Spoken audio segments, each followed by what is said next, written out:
दोस्तों नमस्कार। दोस्तों अगर कोई संघर्ष करके एक मुकाम हासिल करता है तो केवल संघर्ष उस व्यक्ति का ही नहीं रहता है, उसके पीछे जो संघर्ष जो उसके आसपास लोग रहते हैं उनका भी उतना ही संघर्ष रहता है।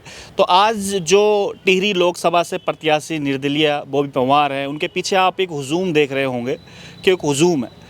लेकिन वो हुजूम क्यों है, कैसा है, उसके बारे में मैं चर्चा करूंगा। सबसे पहले जो लेफ़्ट और राइट में मेरे देख रहे होंगे, ये वही दो लोग हैं जो बॉबी के शुरुआत से ही संघर्ष के साथी रहे हैं। जब जब बॉबी जेल गया होगा तो ये उनके साथ जेल भी गए हैं, जब जब लाठियाँ खाई होंगी तो तब तब इन्होंने भी लाठियाँ खाई हैं। अमूमन ये चेहरे आपने शुरुआत से ही, जिस समय अगर बॉबी पंवार को संघर्ष आपने शुरुआत से देखा होगा तो ये लोग भी कहीं ना कहीं चेहरे आपको ज़रूर नज़र आए होंगे। लेफ़्ट साइड में मेरे राम कंडवाल जी हैं और राइट साइड में मेरे सुरेश सिंह जी हैं। राम भाई, आपसे ही मैं शुरुआत करूंगा। जिस समय हम इंटरव्यू किया करते थे तो हमने देखा था बेरोजगार संघ में बॉबी के साथ आप हमेशा लगे रहते थे। कैसे शुरुआत हुई इस बेरोजगार संघ की और बॉबी से किस प्रकार से मुलाकात हुई और कैसा एकदम माहौल बना कि चलो अब चुनाव लड़ा जाए? देखिए भाई बॉबी पंवार हमेशा से मैं देखा करता था। उस समय मैं बेरोजगार संघ का हिस्सा नहीं था और हम देखते थे कि ये लड़का कितना संघर्ष कर रहा है, ये लड़का कितनी लाठियां खा रहा है। ये बात होगी 2018 की, जब भाई बॉबी पंवार ने एक ऐतिहासिक रैली की थी और उस ऐतिहासिक रैली में 2018 की बात कर रहा हूँ मैं, उस समय भी पत्थरबाजी हुई थी। अच्छा। लेकिन पत्थरबाजी किसने की थी? वो भी प्रशासन की तरफ से पत्थरबाजी हुई थी और जो आरोप लगे थे वो इन्हीं पर लगे थे, बॉबी भाई पर लगे थे और बेरोजगारों पर लगे थे। तो उस समय हमको भी पीड़ा हुई कि एक लड़का अकेला लड़ रहा है साल 2018 में। मैं उस समय बेरोजगार संघ में नहीं था, मैं उस समय किसी कोने में था, वहाँ पर मैं ये सब चीज़ें देखता था।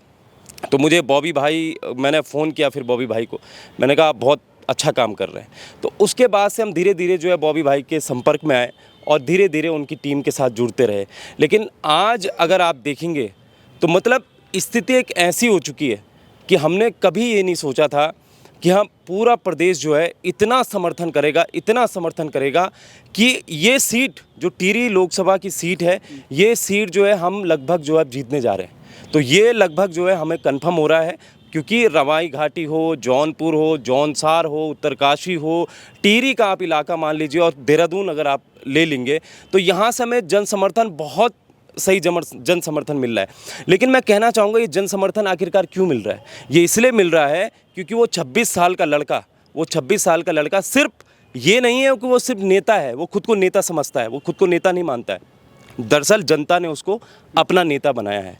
तो मैं बॉबी भाई के लिए सिर्फ ये कहना चाहता हूँ कि वो इस सीट में, हम तो ये चाहते हैं कि इस प्रदेश के जितने भी बेरोजगार हैं, जितने भी युवा हैं, जितना भी माता बहनें हैं, सब उनको वोट दीजिए। ये अंतिम मौका है। अगर बॉबी भाई ये चुनाव हार जाता है, अगर बॉबी भाई को इस चुनाव में कम वोट मिलते हैं तो यकीन मानिए अगली बार से कोई संघर्ष करना भी छोड़ देगा। क्योंकि भाई अगर आप जो है ऐसे व्यक्तित्व को अगर आप वोट नहीं देते हो, ऐसे व्यक्तित्व को अगर आप जो है एक पहचान उसकी नहीं बनाते हो तो ये फिर गलत होगा। बिल्कुल गलत होगा। और अब मैं थोड़ा सुरेश भाई के पास आऊँगा, फिर बाद में आता हूँ राम भाई आपके पास।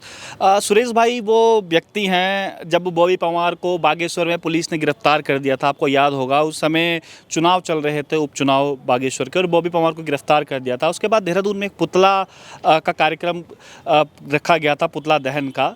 तो पुलिस वालों ने पुतला छीन लिया था। उसके बाद जब पुलिस की गाड़ी, इनका एकता विहार में धरना चल रहा था, तो सुरेश भाई थे, और सुरेश भाई तकरीबन कितने घंटे बैठे रहे थे आप नीचे, गाड़ी के नीचे जो घुस गए थे?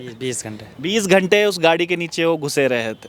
तो ये वो संघर्ष के साथी है जो मैं कह रहा था कि आज बॉबी पंवार का जो नाम है कहीं ना कहीं इन लोगों की बदौलत भी है, जो इन लोगों ने जो संघर्ष किया उस समय। तो आज तो बड़ी खुशी हो रही होगी कि चलो जो संघर्ष था लगातार कर रहे थे, जो लोग बेरोजगारों को कुछ नहीं मानते थे, कम से कम उनकी आज आंखें खुली हैं कि अब बेरोजगार जो है वो राजनीति में भी आ सकता है। देखो, निश्चित रूप से। और बागेश्वर उपचुनाव और उसके बाद का घटनाक्रम तो एक मामूली घटनाक्रम है। हम लोग पिछले 2017 से शुरुआती दौर से ही साथ में हैं। हम डीएवी कॉलेज में भी साथ रहे और डीएवी कॉलेज में हमने कई एनएसएस कैंप में हम लोग साथ रहे। उसके बाद जब वो बेरोजगार संघ के अध्यक्ष बने तब भी हम साथ थे, और तब से लेकर लगातार हम देखते हैं बॉबी पंवार जी एक सरल स्वभाव के व्यक्ति हैं और एक सिंपल सिटी पर्सन है जो राजनीति में खुद नहीं आना चाहते थे। राजनीति में उनको लाया गया, राजनीति में उनको भ्रष्ट तंत्र ने लाया, सरकारों ने लाया, भ्रष्ट सरकारों ने लाया। उनका एक पहले ही से ये कहते थे कि मुझे एक सरकारी सेवा में रहना है, सरकारी सेवा में जाना है, क्योंकि उनकी आर्थिक स्थिति बहुत सही नहीं है। पिताजी भी नहीं है, पिताजी तो खैर आपके बगल में राम कंडवाल जी हैं, उनके भी नहीं है, हमारे भी नहीं है, किंतु स्थिति दयनीय है। तो ऐसे व्यक्ति राजनीति में आने की नहीं सोच सकता है, क्योंकि आप लोग जानते हैं कि आज जिस प्रकार से टिहरी लोकसभा संसदीय क्षेत्र में जो राष्ट्रीय पार्टियों के प्रत्याशी हैं उनका खर्चा और हमारे खर्चे में एक ज़मीन आसमान का अंतर है। वो मैं लोग देख रहा हूँ लोग खुद ही खर्चा कर रहे हैं, खुद ही गाड़ी लेके आ रहे हैं। वो लोग करोड़ों रुपए खर्च कर चुके हैं, लेकिन अभी हम लोग लाखों तक भी नहीं पहुंच पाए हैं। मतलब हमारा जो खर्चा है वो बहुत कम है। तो ये राजनीति में व्यक्ति नहीं सोच सकता है, किंतु बॉबी पवार जी को ये भ्रष्ट तंत्र ने और भ्रष्ट सरकारों ने नेता बनाया है। और आज मजबूरन जब उनको सरकारों ने 307 जैसी जघन्य धाराएं जब उन पर थोपी गई तो कहीं ना कहीं व्यक्ति को सरकारी सेवा में जाने तक नहीं छोड़ा गया। आज मैं टिहरी लोकसभा की समस्त सम्मानित जनता से, देवतुल्य जनता से यह अनुरोध करना चाहूँगा कि अगर आपका आशीर्वाद बॉबी जी को नहीं मिला तो शायद मैं समझता हूँ कि बॉबी जी जैसा चेहरा देखने को आपको नहीं मिल सकता उत्तराखंड में, क्योंकि वो व्यक्ति आपके दम पर, आपके सहयोग से, आपके आशीर्वाद से आगे बढ़ रहा है। और अगर आपका आशीर्वाद और सहयोग उसको नहीं मिलता है तो कहीं ना कहीं व्यक्ति उदासीन हो जाता है, व्यक्ति डिमोरलाइज हो जाता है। तो ऐसा बिल्कुल नहीं होना चाहिए। हम लोगों को, बॉबी पवार जी को जिस प्रकार से हम देख रहे हैं तन मन धन से लोग सहयोग कर रहे हैं, उसी प्रकार का सहयोग अगर बॉबी जी को मिलता रहा तो निश्चित रूप से ये सीट हम लोग जीत रहे हैं। जी सुरेश भाई, आपने भी तैयारी वगैरह की थी एग्ज़ाम वगैरह की कि ऐसी की राजनीति में आने का मन नहीं, हुआ? इस देखो तरीके हमारा मकसद राजनीति अभी भी नहीं है। हम लोग अभी भी तैयारी कर रहे हैं। हम लोग किस चीज़ की तैयारी कर रहे हैं अभी? देखो मैं तो अभी क्या बोलूँ, मैं तो गढ़वाल यूनिवर्सिटी में 100 छात्र भी हूँ अभी भी। अच्छा। और मेरा, क्योंकि मैं ये सवाल आपसे इसलिए पूछ रहा हूँ क्योंकि मैं देख रहा था कि अन्य इंटरव्यूज़ में जब पूछे जा रहे थे तो लोग कह रहे थे कि बॉबी पवार के साथ ऐसे लोग जुड़े हुए हैं जो अपना राजनीति भविष्य तलाश रहे हैं, या मतलब जो इनका पढ़ने लिखने से कोई मतलब नहीं है, या कोई छात्र वो नहीं है जो इस समय एग्ज़ाम की तैयारी कर रहे ये हैं। वही लोग हैं जो लोग हम युवाओं को आगे बढ़ते हुए नहीं देखना चाहते हैं। हम तो अभी भी कहते हैं कि हम राजनीति में, ना बॉबी राजनीति में आना चाहते थे, ना हम राजनीति में आना चाहते हैं और ना आएंगे, लेकिन हम तो अपनी शैक्षिक योग्यता में आगे बढ़ रहे हैं और शैक्षिक अपना एकेडमिक बढ़ा रहे हैं। अभी भी हम तैयारी कर रहे हैं परीक्षाओं की। मैं खुद अभी 100 छात्र हूँ एक सेंट्रल यूनिवर्सिटी में। तो कहीं ना कहीं हमारा राजनीतिक उद्देश्य नहीं है, लेकिन जब सरकारें हम लोगों को मजबूर कर देंगी इस तरीके से राजनीति में आने के लिए, तो अभी तो सिर्फ एक बॉबी निकला है। आने वाले समय में आपको कई बॉबी और देखने को मिलेगा। ऐसा क्यों लगा कि अब बॉबी को चुनाव लड़वाना चाहिए? क्योंकि चुनाव लड़ना कोई बच्चों का खेल नहीं है, बहुत सारे संसाधन चाहिए होते हैं, बाहुबल चाहिए होते हैं। उन पार्टियों से टकरा रहे हैं जिनका सेंटर में है, जिनका स्टेट में है, जो 70 सालों से राजनीति में, उन पार्टियों से आप टकरा रहे हैं। देखिए, इसका सीधा सीधा संदेश ये है, क्योंकि आज तक जो संघर्ष हम लोगों ने सड़कों पर किया और सरकारों ने हमारी एक न सुनी। आज जिस नकल विरोधी कानून की बात सरकार करती है वो भी सही ढंग से लागू नहीं हुआ है, उसमें भी अभी कई खामियां हैं, लेकिन सरकार सुनने को तैयार नहीं है। जब तक हम लोग खुद सिस्टम में नहीं घुसेंगे तब तक हम सिस्टम को नहीं सुधार सकते। तो हमारा मकसद और हमारा लक्ष्य यही है कि जब हम खुद सिस्टम में घुसेंगे तभी सिस्टम को सुधार। मुझे लगता है कि युवाओं को राजनीति में आना भी चाहिए, तभी तो पता चलेगा कि आखिर राजनीति किस प्रकार से भविष्य तय करती है। राम भाई, आपने भी तैयारी वगैरह की थी कि किस प्रकार से बॉबी से मिलना हुआ या राजनीति में इस तरीके से अब कम से कम अब तो कह सकता है कि राजनीति में सक्रिय हैं? देखिए, राजनीति में अभी भी हम सक्रिय नहीं है ना, ये सक्रियता नहीं है। दरअसल ये जो चुनाव है ये जनता लड़ा रही है। ये कोई बॉबी भाई ने ये सोच के नहीं लड़ा है, ये फिर हमारी जो टीम है इन्होंने कोई ऐसा नहीं किया भाई हमें लोकसभा चुनाव लड़ना ही है एनी हाउ। हमने कभी ये नहीं सोचा था। हाँ, जब जनता हमारे पास आती थी, जब बेरोजगार पीड़ित हमारे पास आते थे, और जब हम ये जो उनके प्रश्न होते थे और उनके जो सवाल होते थे, उनकी जो प्रताड़ित की हुई प्रशासन की जो चीज़ें होती थी, जब हम उनको सॉल्व करने के लिए प्रशासन के पास जाते थे तो प्रशासन कहता था कि कल हो जाएगा, परसों हो जाएगा, नहीं हो जाएगा। अगर करते थे, आंदोलन करते तो हम पे लाठियाँ भांजी जाती थी। तो इन्हीं युवाओं ने, इसी जनता ने ये कहा कि आप क्यों नहीं, सामने लोकसभा चुनाव है, आप लड़िए और हम आपका सपोर्ट करते हैं। और वही जनता आज आप देखिए कि कितना सपोर्ट वो जनता कर रही है कि पूरी, आप देखिए पहाड़ों में कितना एक तरह से सैलाब है, बॉबी की लहर है आज पूरे प्रदेश में। और मैं यकीनन ये कह सकता हूँ, मैं आपके सामने एक भविष्यवाणी भी इसमें लिख रहा हूँ, अगर आपके जो दर्शक हैं मैं उनको भी इसमें दिखाऊँगा, और मैं इसमें साफ तौर पर लिखता हूँ, ये भविष्यवाणी है बेरोजगारों की, है ना, कि ऐसी भविष्यवाणी। ये तो कुछ खतरनाक लिख रहे हैं आप। जी, ये खतरनाक है, लेकिन ये है कि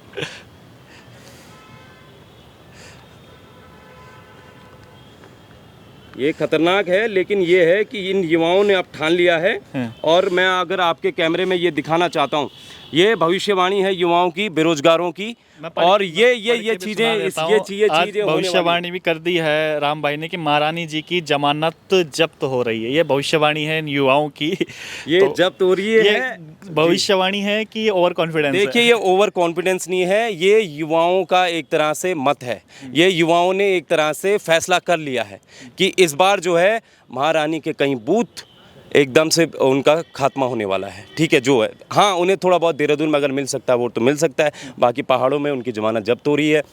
मैदान उस तबके को कैसे साथ देंगे? जैसे मलिन बस्ती का तबका, उन्हें तो बेरोजगारों से कोई लेना देना नहीं है, उनको तो पता नहीं कोई भी आए, उनको तो मलिन बस्तियों में तो सबको ही पता है कि लास्ट टाइम पे चुनाव में किस तरीके से चलता है, क्योंकि उत्तराखंड से शायद उनका ज़्यादा वास्ता भी नहीं। जी, मुझे लगता है कि देखिए, मलिन बस्ती जो आप कह रहे हैं, यहाँ पर भी हमने काफ़ी प्रचार किया है और कई लोग जो है भाई बॉबी पवार के समर्थन में आए हैं। मलिन बस्ती के लोग जागरूक हो रहे हैं। हाँ, जागरूक हो रहे हैं और बिल्कुल हो रहे हैं, लेकिन भाजपा का आखिरी जो अंतिम जो इनके पास हथौड़ा है वो यही है, इसके अलावा कुछ नहीं है।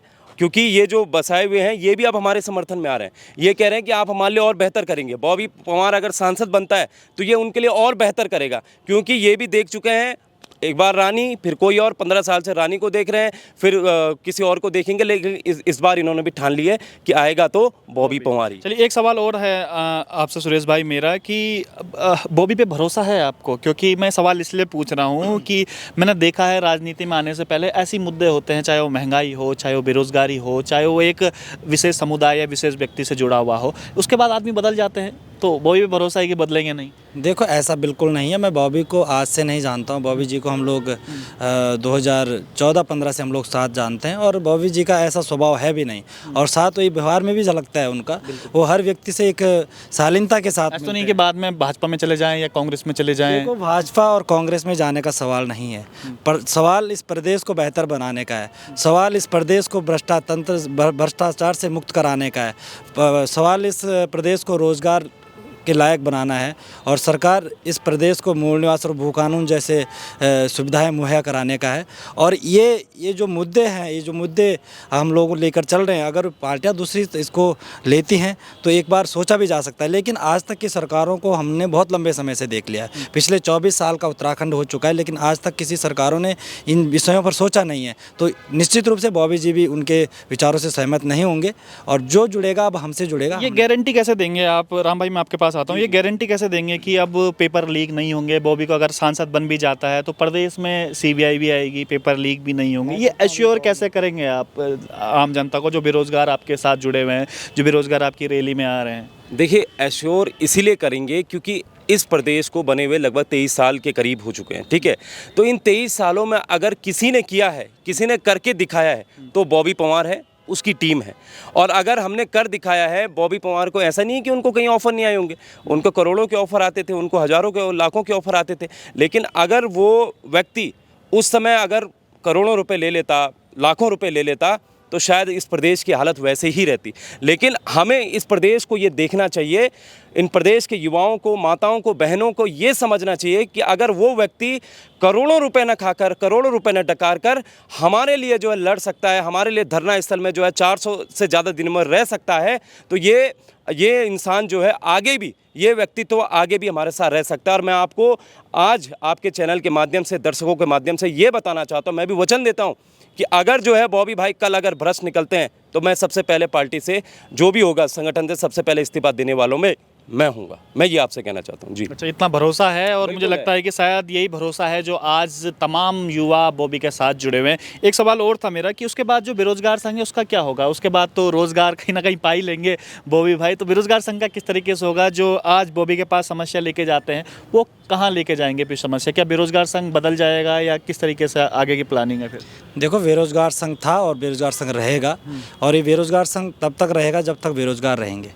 इसका ऐसा नहीं है कि कोई बॉबी किसी सांसद पद पर या किसी विधानसभा विधायक के पद पर आसीन हो जाते हैं और बेरोजगार संघ का अस्तित्व खत्म हो जाएगा, ऐसा नहीं है। हम लोग पिछले 7-8 सालों से, 10 सालों से इस बेरोजगार संघ को चला रहे हैं, और ये चलता रहेगा, आगे भी चलता रहेगा। और जो समस्याएं बेरोजगारों की हैं, आज अगर बॉबी जी उसको बड़ी शालीनता के साथ, बड़ी ईमानदारी के साथ अगर निभा रहे हैं, तो कल कोई और बॉबी उस पद को संभालेगा और उस पर बेरोजगार संघ को आगे बढ़ाएगा। रोजगार कैसे देंगे? मान लीजिए लीजिए बॉबी अगर सांसद बनता भी है तो रोड मैप क्या है? अभी कभी बॉबी के साथ आपका डिस्कस होता होगा कि भाई अगर हम सांसद बन गए तो इस प्रकार से हम लोग रोज़गार देंगे, क्योंकि एक अकेला सांसद एक ही होगा अगर होगा तो। देखो, हमने ये कहा कि जो रोज़गार के लायक व्यक्ति है, जो वाकई परीक्षा की तैयारी कर रहा है, उसको एक ऐसा सिस्टम विकसित किया जाए वो अपनी तैयारी से खुद नौकरी लगे। हम घूस रिश्वत देकर किसी को नौकरी नहीं देना चाहते हैं, हम भ्रष्टाचार करके किसी को नौकरी नहीं देना चाहते हैं। हम ये चाहते हैं कि जो व्यक्ति वाकई तैयारी कर रहा है और पिछले लंबे अरसों से विभिन्न कोचिंग संस्थानों के अंदर तैयारी करते हुए महंगी महंगी फीस दे रहा है, फीस देकर तैयारी कर रहा है, और जब परीक्षा होती है और परीक्षा में नकलची और इस तरीके से उसको भ्रष्टाचार की भेंट चढ़ जाता है, इस सिस्टम को हम रोकेंगे।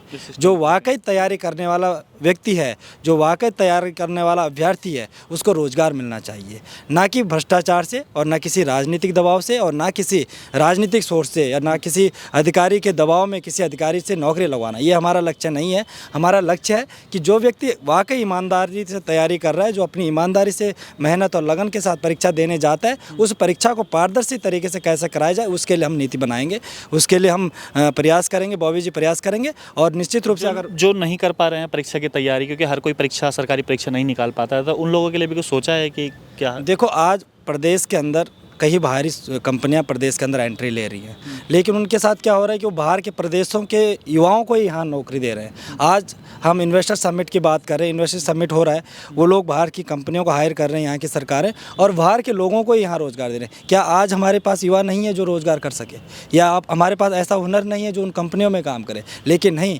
सरकारों ने इतनी छूट दे दी है, मूल निवास खत्म करके स्थायी निवास कर दिया, और स्थायी निवास के माध्यम से यहाँ पर चतुर्थ श्रेणियों से लेकर और IAS और PCS रैंक के अधिकारी तक बड़े फर्जी तरीके से बन रहे हैं। इन चीज़ों पर जब रोक लगेगी और यहाँ के युवाओं को जो अगर सरकारी सेवाओं में या प्राइवेट सेक्टर में अगर नौकरियाँ मिलेंगी, तो निश्चित रूप से यहाँ के बेरोजगारों को काम मिलेगा, और इसी का हम प्रयास करेंगे। चलिए, अब अंधेरा भी हो रहा है, लास्ट सवाल पूछ लेते हैं राम भाई से। राम भाई, बॉबी पवार का संघर्ष तो हमने भी देखा है, क्योंकि लगातार रिपोर्टिंग की है हम लोगों ने। तो जब बॉबी पवार ने संघर्ष किया तो कहीं ना कहीं जो भर्ती धांधली होती है उसमें सुधार हुआ है।